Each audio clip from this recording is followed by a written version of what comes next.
Welcome to Kenton Teaches. Enjoy the video. In this video, I will show how to make soup de Fideo easy method. Toast the noodles first to lock in a warm, nutty flavor, then set them aside. Sauté garlic and onion until soft, add blended tomatoes, and simmer briefly. Stir toasted Fideo back into the pot with hot broth, season to taste, and finish with fresh cilantro or a squeeze of lime for brightness before serving. Begin by heating oil and sautéing garlic and onion until fragrant and translucent, about 2 minutes. Add blended tomatoes and cook until reduced and aromatic, stirring regularly.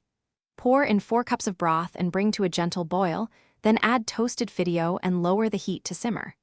Cook for 3 to 5 minutes until the noodles are tender, stir occasionally, and adjust salt and pepper to taste the soup and adjust seasoning with salt and freshly ground black pepper, adding a little at a time until balanced. Stir in chopped cilantro or parsley and a squeeze of lime to brighten the flavors and add freshness.